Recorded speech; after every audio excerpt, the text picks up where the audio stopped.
The house fell into an unnatural silence the moment the last mourner stepped off the porch. The air was heavy, not just with grief, but with something else: unspoken tension, the kind that hums beneath forced condolences and awkward embraces. Helen stood by the window, clutching the edge of the curtain as if it could anchor her to what was left of the world she once knew. Thomas Langley, her husband of 42 years, had been laid to rest that morning. He was a kind man, a quiet man who built their life from scratch and loved his family with a loyalty that bordered on blindness. He had been ill for months, but Helen never imagined the end would come so swiftly, nor that the aftermath would feel this cold. She turned away from the window when she heard soft footsteps behind her. It was Lauren, her eldest daughter-in-law, carrying a tray of untouched finger foods.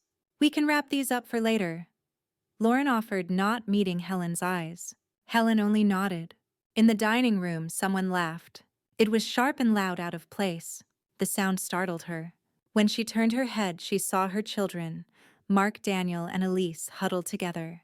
Their spouses leaned in close. It looked less like a family in mourning and more like a secret council meeting. Helen took a step closer. No one noticed. Then she heard it.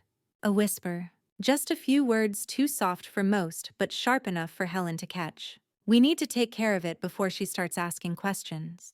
A beat of silence. Then Mark replied, his voice low and firm. "Dad wouldn't want chaos. He wanted unity. Let's just be smart." Helen felt her stomach drop. She didn't know what they were talking about, but it wasn't grief. It wasn't sorrow. It was strategy. Later that evening, as the last car pulled away and darkness settled over the house, Helen sat alone on the edge of her bed. The framed photo of her and Thomas from their 30th anniversary sat on the nightstand. He was smiling, hand on her shoulder. "What are they hiding from me, Thomas?" she whispered to the empty room. In the quiet that followed, she didn't expect an answer, but she could almost feel the warning in her bones. Something was wrong. Subscribe to the channel so you don't miss what happens next in this deeply emotional journey. The next morning, Helen wandered into the kitchen, her feet bare against the cold tile.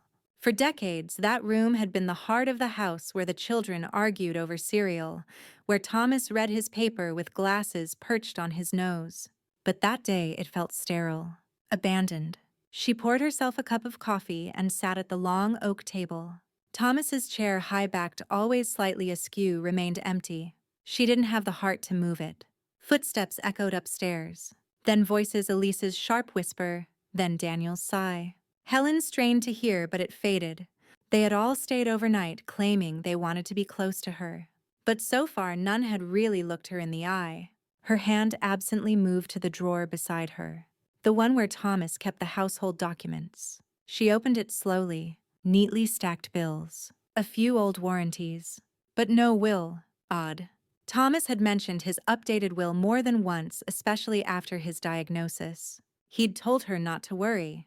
"Everything's in writing," he'd said. "You'll be okay." But where was it? Helen hadn't slept much the night before. Something inside her refused to quiet down. A small, persistent knot of unease curled beneath her ribs. She sat up before sunrise, wrapped herself in Thomas's old flannel robe, and walked barefoot to his study. It smelled faintly of cedar and aftershave. The room had barely changed in years. His books remained alphabetized on the shelves, and his favorite armchair sat beneath the window, still indented from his weight. The desk, though, had always been his fortress. Helen ran her hand along its surface and slowly opened the top drawer. Receipts, old letters, and stamps. She opened the second drawer. Tax forms, certificates, their marriage license, neatly clipped together. But no sign of his will. She sat down. Thomas had promised her more than once that everything was in order. "It's in the folder with the navy binding," he had said just a few months ago, placing his warm hand over hers. "Top drawer of the cabinet, right behind the household documents." But when Helen stood and opened the cabinet, she froze. There was no navy folder. The space was filled with neatly arranged files, bank statements, a life insurance policy, old medical records. She pulled each one out with trembling hands, flipping through them desperately. Nothing. For a moment, the silence pressed against her like a heavy blanket. Then she heard the sound of footsteps in the hallway. entered with a half-awake yawn and a polite smile. "Morning, Mom. You're up early." She forced a smile. "Couldn't sleep." His eyes flicked toward the desk, then back to her. "Something wrong?" "I was just looking for the will," she said gently, watching his reaction. "Your father said he updated it recently." Daniel's expression changed just a flicker, but she caught it. "Oh," he said too quickly. "Yeah, I think Mark has it. He mentioned something yesterday." Helen's eyebrows rose. "Mark has it?" "Yeah, just for safekeeping. You know how he handles the taxes and all that stuff." Helen nodded slowly, though unease rippled deeper. "I see." Daniel rubbed the back of his neck awkwardly. "I'll remind him to bring it by." "Want some coffee?" She shook her head. When he left the room, Helen sat back down and stared at the empty space where the Navy folder should have been. Mark had it. Thomas never said he'd given the will to anyone. Helen wasn't naive. She knew families could change when estates came into play. But never had she imagined her own children would keep her in the dark about her husband's last wishes. As morning stretched on, the house came alive. Elise was in the kitchen making eggs. The grandchildren, Mia and Josh, laughed in the living room, completely unaware of the quiet power play unfolding just a few feet away. Helen made her way downstairs. As she passed Mark in the hallway, she stopped him.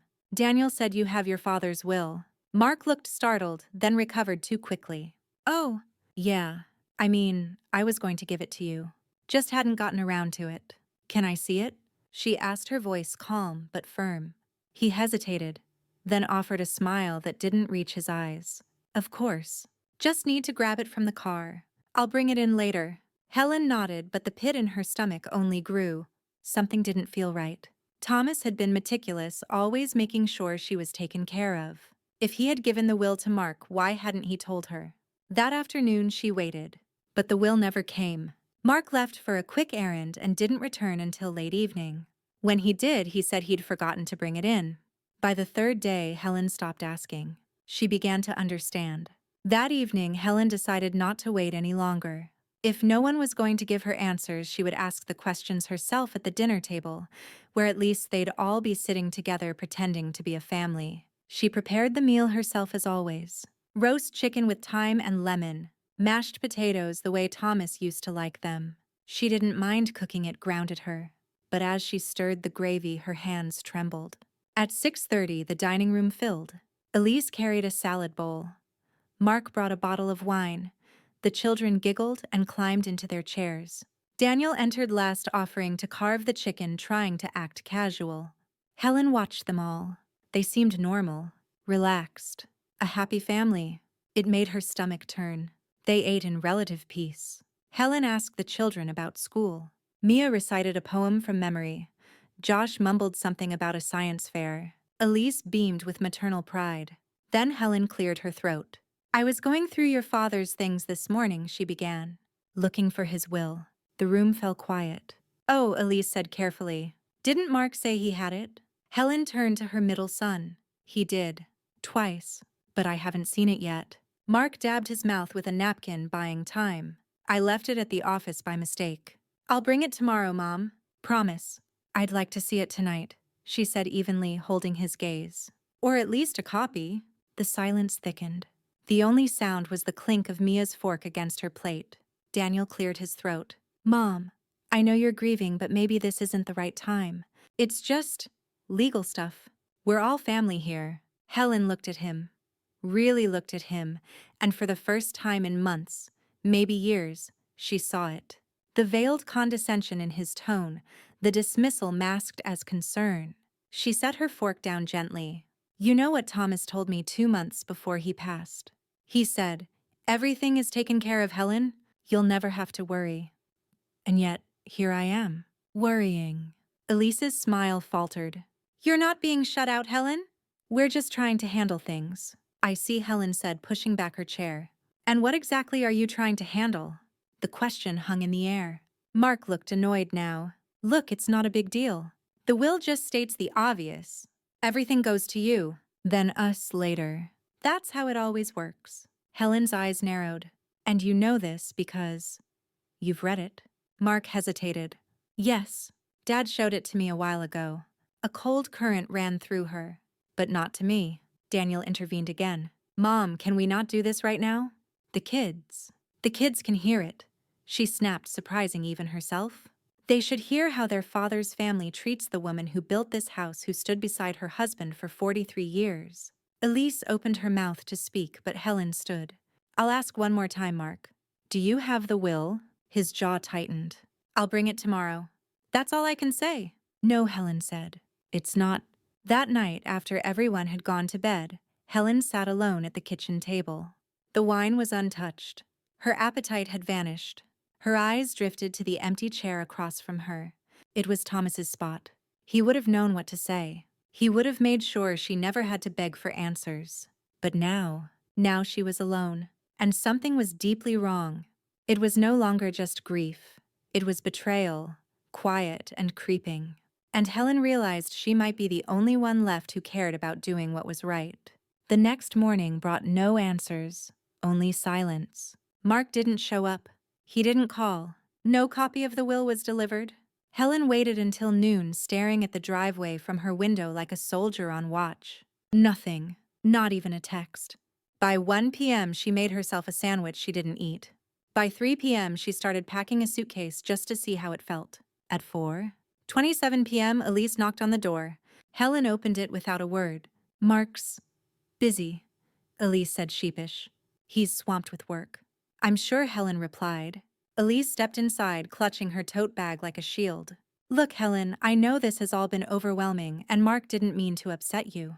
It's just, well, things have changed. Helen raised an eyebrow. Things? The kids need space. And with Thomas gone, we thought maybe it was time to rethink the setup. Helen felt a chill form in her chest. The setup.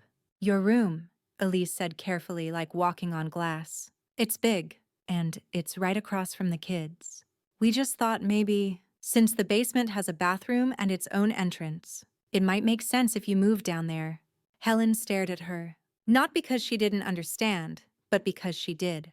You want me to move to the basement? It's just temporary, Elise rushed on. Just while the kids are small. They're scared at night, and it would help them sleep if they're closer to us. I see, Helen whispered. And Elise added too brightly, we could make it really cozy down there. Add some curtains. Maybe repaint. Helen didn't answer. Say something, Elise pleaded. Helen turned her gaze toward the staircase. She imagined herself carrying her life, her memories, her grief, down to a room with cement walls and no view. She imagined mornings where she wouldn't hear her grandchildren laugh or see the sunlight pour through the windows she had cleaned for 30 years. I built this house, Helen said at last. I know. No, you don't, she said, her voice steady. Every tile in that kitchen, I chose it. That oak floor in the living room, Thomas laid it himself. We raised 3 boys under this roof. And now, you're asking me to leave my room. It's just a room, Helen. No, she said quietly. It's my last corner of this family. Elise opened her mouth, then closed it. I'll think about it, Helen said after a long pause. But she didn't need to. Her heart had already answered. That night, Helen packed in silence. Not just a suitcase, but boxes. With trembling hands, she opened drawers she hadn't touched since Thomas passed. She found their wedding album. Letters he had written when they were young and unsure, but always in love. A hospital bracelet from the day Mark was born. A dried flower from their 25th anniversary dinner. She packed them all. Every item that mattered. Every memory that proved she existed. The house was quieter than usual. The children were away at a friend's. Daniel was working late. Mark never came. Elise retreated upstairs after offering Helen a lukewarm goodnight. She didn't ask where Helen was sleeping. And Helen didn't offer an answer. Because she wasn't sleeping in that house tonight?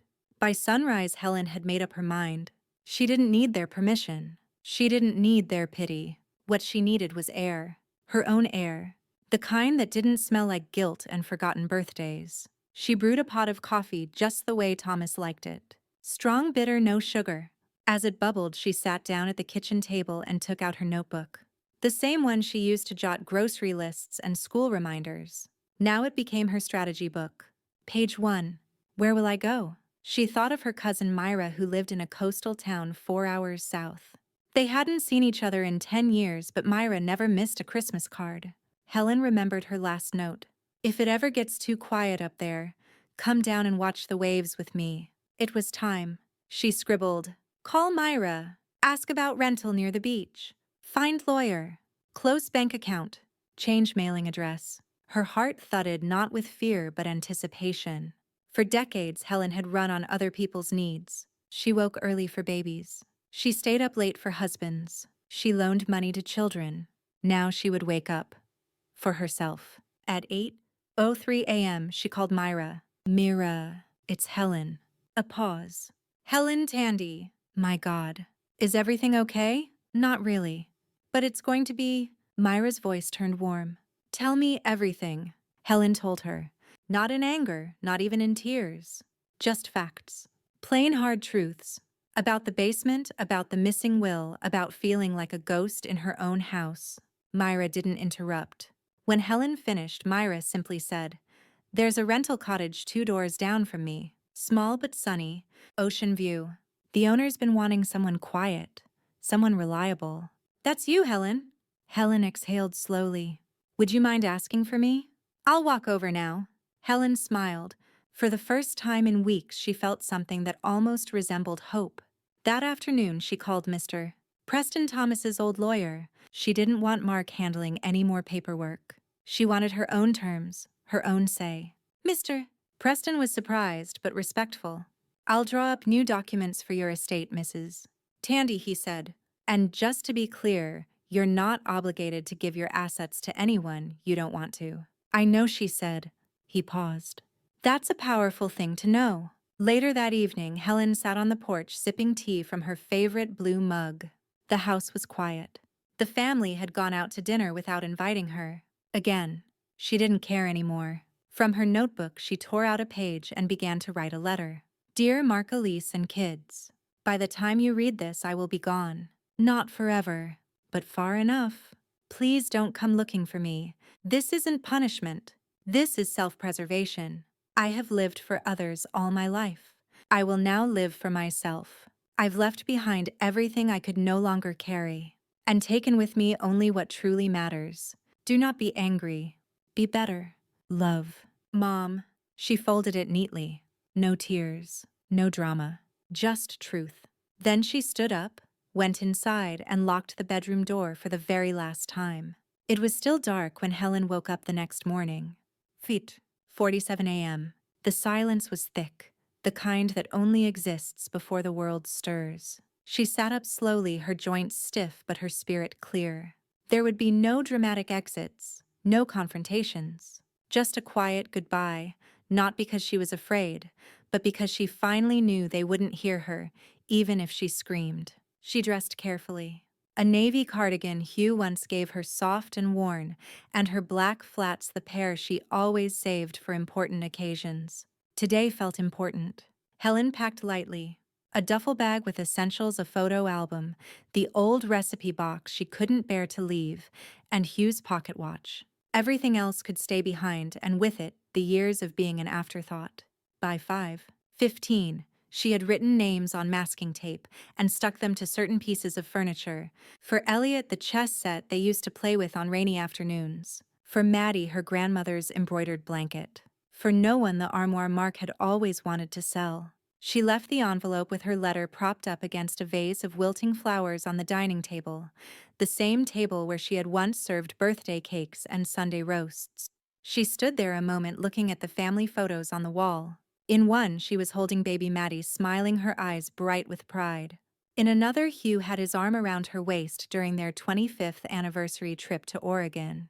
That version of her felt like a ghost now. At 5:45 a.m., Mr. Lambert's car pulled up silently in front of the house. She stepped outside and didn't look back. No one stirred in the house. No one noticed the car. No one came to the door. It was as if the house had already let her go. Inside the vehicle, Helen sat quietly as the engine hummed to life. You ready, Mr. Lambert asked. She nodded. More than ever. They drove through the sleeping town, past the church where she and Hugh were married, the market where she used to buy fresh plums for Elise, and the library where she'd once read stories to her grandchildren. The streets whispered memories, but they didn't ache anymore. As the sun began to rise, painting the sky with muted golds and pinks, Helen exhaled deeply. She wasn't just leaving a house. She was leaving the version of herself that had clung to hope for too long. At the edge of town, they passed a small gas station. Helen pointed. "Could we stop a moment, Mr. Lambert nodded. She walked into the convenience store and bought a newspaper and a small tin of mints. As she paid the clerk, a boy no older than Elliot looked at her and smiled. "Early start today." Helen smiled back. A new beginning. They reached the highway just as the town faded in the rearview mirror.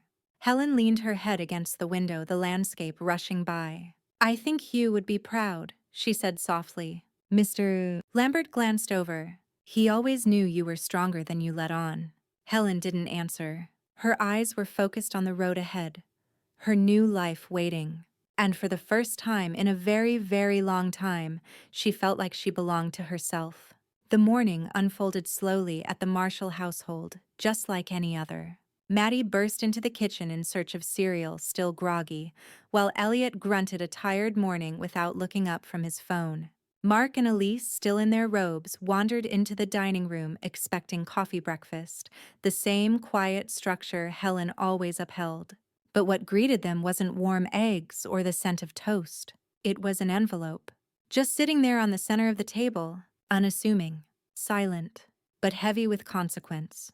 Elise paused first. "What's that?" Mark picked it up and saw the name in Helen's gentle cursive. "To Mark and Elise." His brow furrowed. "Is this?" He opened it slowly as Elise leaned over his shoulder. The letter. "Dear Mark and Elise, by the time you read this, I will already be gone. Not in the way you may have feared, but perhaps in a way you never imagined. I am not angry. I am not bitter. But I am done. Done waiting for kindness. Done shrinking myself into corners and basement rooms. Done carrying the silence of disappointment like a weight around my neck. You asked me to move for your children. You forgot that I am someone's mother too. You made decisions about my place in this home as if I no longer had one. And so I've chosen to make my own place elsewhere. I have not left out of cruelty. I've left to survive with what's left of my dignity. I've left to remember who I am when no one else seems to see me. This house was once full of love. I hope for your children's sake it will be again. But love cannot grow where respect has died. Take care of my grandkids. Tell them I love them. Tell them I left not because of them, but for me. I have given everything I had. Now I'm giving myself a chance at peace. Goodbye, Helen."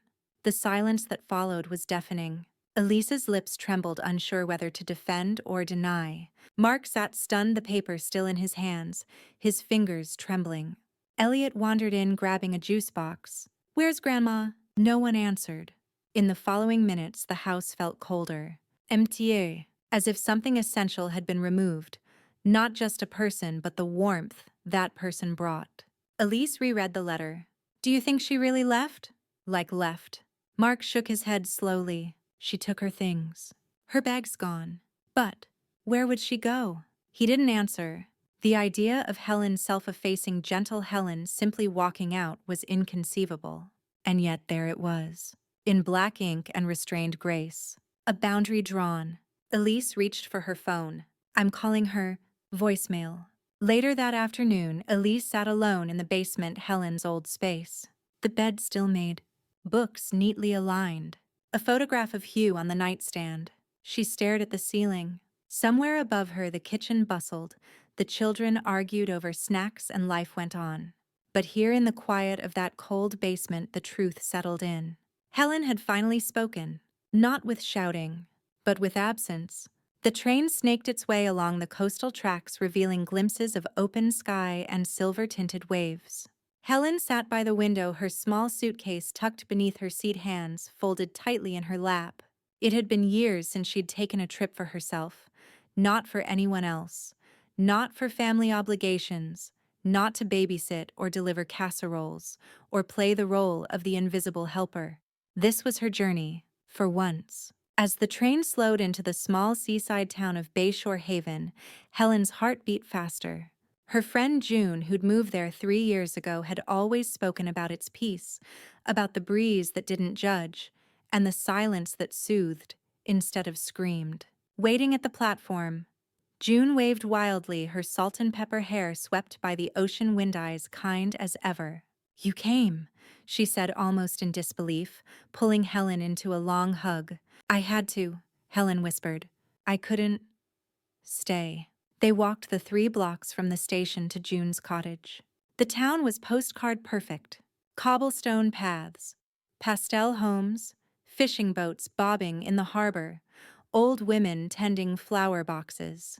Helen felt as if she had stepped into a gentler world. June poured tea as they sat on the wraparound porch overlooking the sea. "I'm not surprised you left," she said softly. "I'm just surprised it took you this long." Helen chuckled, but there was sorrow behind it. "It took a basement to wake me up." They sat in silence for a while. Just the waves, just the wind. Later, June handed her a folded newspaper page. "There's a house. Just 2 blocks from here. Small. Ocean view. I've walked past it 100 times. It's for sale." Helen opened the listing. Charming 2-bedroom seaside cottage. Sun-filled rooms. Quiet neighborhood. Walking distance to shore. And just like that, she felt something she hadn't felt in a long, long time. Hope. The next morning, they visited the house. Pale blue shutters, an old rocking chair on the porch, and a tiny garden of lavender out front. The agent was a pleasant woman in her 60s, who greeted Helen like a neighbor, not a transaction. Walking through the rooms, Helen felt present. The light filtered through sheer curtains. The floor creaked in the right places. A tiny study overlooked the sea. It wasn't grand, but it was hers if she wanted it. No one to evict her. No one to move her for the kids. No one to reduce her worth to a meal or a chore. She sat quietly in what would become her living room, running her hand along the window frame. June stood behind her. "It feels like a home," Helen said finally. "Then make it yours." That evening, as they watched the sun sink into the ocean, June brought out 2 glasses of wine. To Helen, she raised her glass, finally choosing herself. Helen hesitated, then raised hers. To being more than just useful. They drank in silence, letting the wind fill in the spaces between their words. Back in the old house, the air was quiet, too quiet. After Helen had left, things changed, but not in the way her children expected. The house was still there, still neatly kept, but something vital had drained from it. The warmth that used to rise from Helen's cooking, the quiet humming as she folded laundry, the gentle presence that filled the rooms, all gone. And for the first time, they noticed. It was Deanna, Helen's daughter-in-law, who first mentioned it. "It's weird," she said one morning, half stirring her coffee, half staring into nothing. "The house feels empty." "She just needed a break," Mark replied too quickly. But he didn't believe it himself. The letter his mother left behind was still in the kitchen drawer. He hadn't opened it since that first morning, but now he did. It was short, direct, painfully calm. "You asked me to make space. I have. I hope you find comfort in it. Mom." Mark sat for a long time with the letter in his hands. 1,000 memories surfaced. Late nights studying while his mother brewed tea. Her proud smile at his graduation. The way she'd always saved the last dumpling for him at dinner. He tried to remember the last time he asked how she was doing. He couldn't. "I didn't think she'd actually leave," he said aloud. "You pushed her?" Deanna answered quietly. "We both did." Meanwhile, in Bayshore Haven, Helen was adjusting to her new rhythm. She painted in the mornings soft coastal landscapes and silhouettes of gulls in flight. She wrote long-forgotten recipes into a little book. She walked barefoot on the sand, letting the salt air wash away decades of servitude. But at night, the silence sometimes pressed in. Not regret, not quite. A kind of aching curiosity. One evening, Helen sat at her desk and opened a fresh page in her journal. The ink bled slightly on the paper as she wrote. "They needed to lose me to realize I was there." She closed the book gently and smiled to herself. Then stood up and made herself a hearty dinner salmon just the way she liked it, with a glass of wine. No place settings for anyone else. No second guesses. Just her. Back in her old neighborhood, her granddaughter Lila came home from school and walked into the basement, now a makeshift playroom. She looked around, confused. "Where's Grandma's chair?" "Grandma's not here anymore," Deanna said from upstairs. "But where did she go?" Mark paused before answering. "Somewhere she's happy." "Can we go see her?" He didn't answer. Later that night, Mark sat in Helen's old bedroom, now repainted, now cluttered with toy bins and board games. He looked at the sunlight stains on the wall where Helen's photo frames used to hang. A strange lump formed in his throat. He realized something terrifying. He had mistaken presence for permanence. And now that presence was gone. It had been weeks since Helen had left.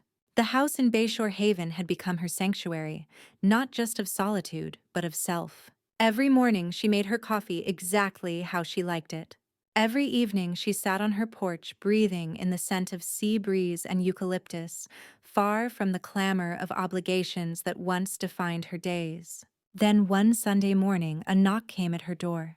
It wasn't the postman or a neighbor. It was Mark, her son. He looked older than she remembered, or perhaps for the first time, she was seeing the weight he always carried.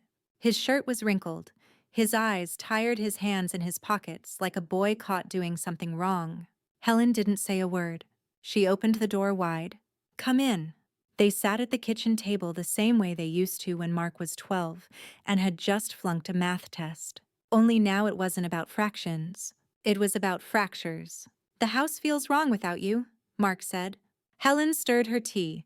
"It felt wrong for years," she replied, voice calm but firm. "You just didn't notice." He flinched. Mark looked down at his hands, picking at a tear in his jeans. "I thought I was doing the right thing, making space for the kids, trying to keep peace with Deanna. I didn't think it would hurt you like that." Helen looked at him. Finally really looked. "You didn't think about me at all." The silence after that was heavy. Not cruel, just honest. Mark blinked. "You're right," he whispered. "I didn't, and I'm sorry."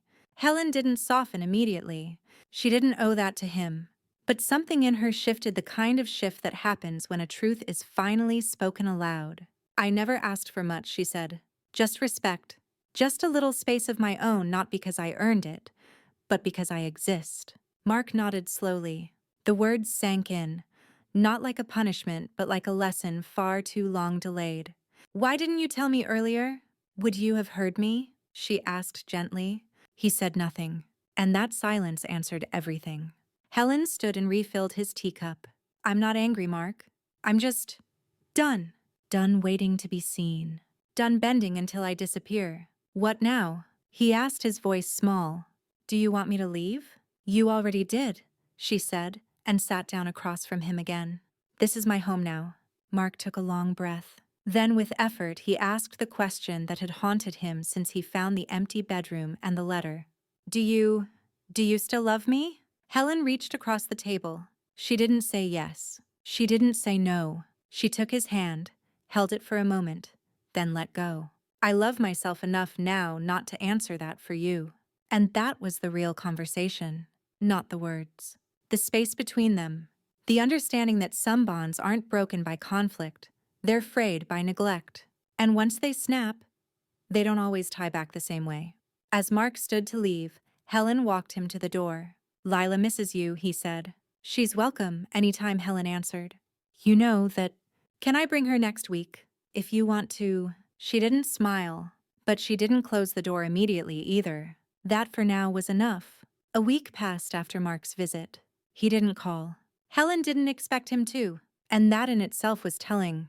For decades she had responded to every silence with effort, calling, checking in, dropping by with casseroles and excuses. But this time she let the space be what it was, real quiet and informative. At Bayshore Haven the days moved gently. She painted in the afternoons now, often with the windows open, letting the salty wind flirt with her canvas. The sea didn't judge, didn't speak over her, didn't ask her to be smaller than she was. It just received her, constant, expansive, honest. One morning she got a call from Deanna. Surprising, unsettling. Helen, her daughter-in-law, said, "I wanted to ask if we could talk." Helen hesitated, then answered, "I'm listening." "Not like this. In person. You're welcome to come by." "Mark doesn't know I'm calling," Deanna added. "But I need to say some things. Not as your daughter-in-law, as a woman." 3 days later, Deanna stood at Helen's door. She looked smaller. Not physically, but in spirit. tired like someone who had built a life on a script that never quite fit the role she'd taken. They sat on the porch, the ocean just a whisper behind them. Deanna spoke first. I didn't know how lonely you were in that house. Helen said nothing. I thought you liked being quiet. I thought you were being passive. But now I realize you were disappearing. Yes, Helen said softly. And I let it happen. Deanna took a deep breath. I didn't mean to push you into the basement. I mean, yes, I said it, I rationalized it. But I see now. It wasn't about space. It was about control. About making everything fit around the life Mark and I wanted without asking what you needed. You were busy. You had children. That's not an excuse, Deanna said. That's just a fact. A fact that shouldn't have justified unkindness. They were quiet again. The waves below kept time. Do you hate me? Deanna asked finally. Helen turned toward her. Her eyes weren't sharp or bitter. No, but I think I forgot how to like you. That hurt. Helen saw it land, but it was the truth. What do you want, Deanna? She asked gently. I want you to come home, not to live there. Just visit. The kids miss you. I miss you. What about Mark? He's proud, stubborn, but he reads your letter every night. I didn't write it for guilt, Helen said. I wrote it for clarity. Deanna nodded, then took something from her purse, a photograph. It was old. Taken years ago. Helen in the garden, young, Lila in her lap, Mark and Deanna in the background, mid-laughter. I keep this on my desk, Deanna said, to remind me what love used to look like before it got buried under expectations. Helen held the photo. She didn't cry. She didn't smile. But she looked long and hard. Thank you, she said finally, for this. Can I bring the kids down next weekend? Helen nodded. Only if they want to come, not because you want them to. I promise. After Deanna left, Helen sat in her rocking chair as the sun began to set. Distance had once seemed like punishment. Now it felt like a gift that gave everyone room to see, to feel what they had ignored for far too long. That night, Helen added a new line to her journal. Sometimes it's the space between us that teaches us how close we were meant to be. The weekend arrived, and with it, a tentative knock at the front door. Helen opened it to find Lila and Ben wide-eyed and nervous. Deanna stood behind them holding a cooler and an overnight bag. We weren't sure what snacks to bring, so we brought everything, Deanna said with a nervous smile. Helen chuckled softly. That's the most grandmother thing I've ever heard, and I didn't even say it. She stepped aside to let them in. The cottage, bathed in warm golden light, welcomed them with the scent of lemon muffins and the gentle sound of ocean waves through open windows. Ben ran to the back room where Helen kept her old photo albums. Lila followed, peeking at a painting on the wall. Did you make this, Grandma? I did. It looks like the sea when it's pretending to be still. Helen's heart fluttered at the phrasing. This child saw things. Maybe that was enough. Maybe someone would remember the way she truly was. In the afternoon, they sat on the porch. Ben built a tower of driftwood. Lila sketched seashells. Deanna rested her head back and sighed. I forgot what peace feels like. Helen handed her a cup of iced tea. It's addictive. As the day faded into sunset, Helen prepared the guest room for the children. The bed was freshly made with soft blue linens and a nightlight shaped like a lighthouse. A quiet signal. Even here you are safe. Lila hugged her goodnight. I like it here, Grandma. It feels like the house knows you. That night, Helen sat in the living room alone for a moment before bed. The silence wasn't empty anymore. It was hers. For so long, she had been part of places that didn't belong to her rooms she was allowed to exist in, as long as she didn't take up too much space. But now, every inch of this little cottage knew her, from the smudged brush strokes in the hallway to the way the cupboards held her favorite teas. In the morning, Ben asked her the question she didn't expect. Why did you leave? She paused. Because I forgot who I was. And I wanted to remember. He looked confused, but nodded slowly. Some truths were for later years. Deanna watched from the kitchen. You didn't just move out, she said quietly later. You moved up, into the life you should have always had. Helen looked at her daughter-in-law. There was a trace of awe in her voice. And guilt. You weren't supposed to disappear to be respected, Deanna added. Helen placed a hand on her shoulder. Maybe I needed to, so everyone would finally see me. When they left that evening, Helen walked them out to the driveway. Lila waved through the car window and Ben promised to draw her a picture of his tower. Thank you, Deanna said, almost a whisper. For what? For letting us try again. Helen smiled. Just make sure it's real this time. As the car disappeared, Helen stood alone in the breeze. Not lonely, rooted. She wasn't an accessory to someone else's life anymore. She was the centerpiece of her own. That night, she painted again. The sea, her porch, Lila's lighthouse nightlight. But this time, she added something new. Herself. A small figure in the corner, brush in hand, finally painting her life as she chose it. A week after the children's visit, a brown envelope arrived. It bore no return address, but Helen recognized the handwriting instantly. Heavy, precise, unmistakably, Terrence's. Inside was a letter folded with care. Mom, I still don't understand everything, but I've come to accept that I don't have to. You made a choice. You moved on, but I can't shake this feeling that something was left unsaid. I keep walking past your old room, and it's empty, of course. But not just physically. It feels hollow, like even the air misses you. Helen read it slowly, her fingers trembling not from pain, but from the weight of being seen, if only a little too late. Later that afternoon, she opened the old chest she had brought from Springfield, but hadn't yet touched. Inside were relics of a former life. A faded scarf Hugh once bought her at a street market in Italy. A bundle of birthday cards mostly unsigned or quickly scrawled. A pair of dance shoes from a class she never got to finish. And the original, well, the one they had tried to bury. She sat with it all spread around her like ghosts. I don't hate them, she said aloud. But she didn't miss that version of herself either, the woman who once thought shrinking made her love more visible. As the sun dipped, Helen did something she hadn't done in years. She took out a tape recorder and began speaking into it. Her story, not for vindication, not for anger, for remembrance. This is for Lila, for Ben, and maybe even for Terrence. One day, I hope you'll listen and know that I didn't leave you. I found myself.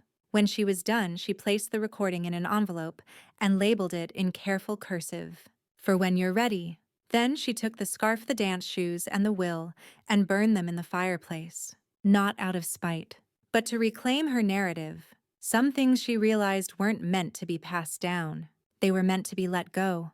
In the ash, she placed a small handwritten note. The past served its purpose.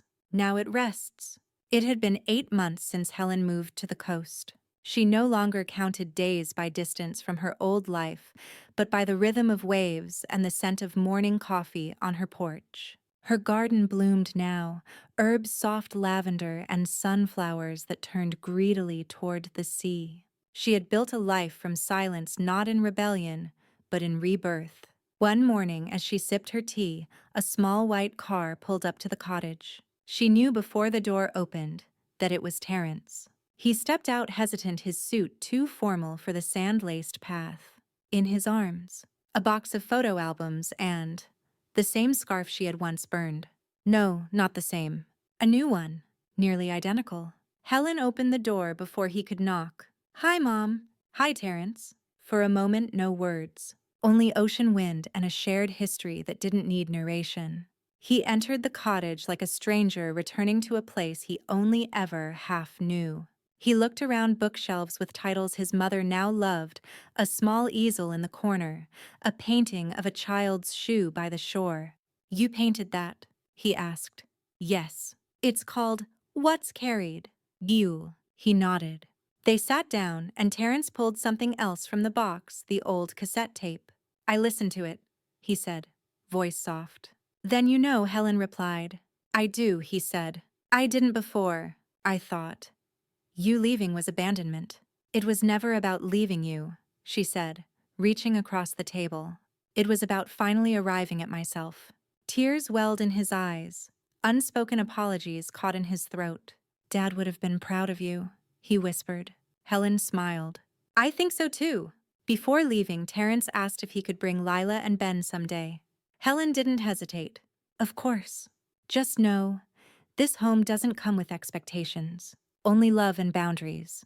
He nodded, grateful. That night, as twilight brushed the ocean in soft violet strokes, Helen joined her neighbors for dinner on the beach. Laughter crackled like driftwood in the fire, and Eunice raised a toast to Helen, who reminds us it's never too late to start choosing yourself. As everyone clinked glasses, Helen looked out at the stars. She had once been made to feel like a guest in her own life. Now finally she was home. If you've stayed with Helen's story until now, thank you. Her quiet rebellion wasn't about vengeance. It was about dignity, self-worth, and the truth that love doesn't mean erasing yourself. If you want to see more stories as deep and meaningful as this one, please subscribe to the channel. New stories are released every day. See you in the next chapter.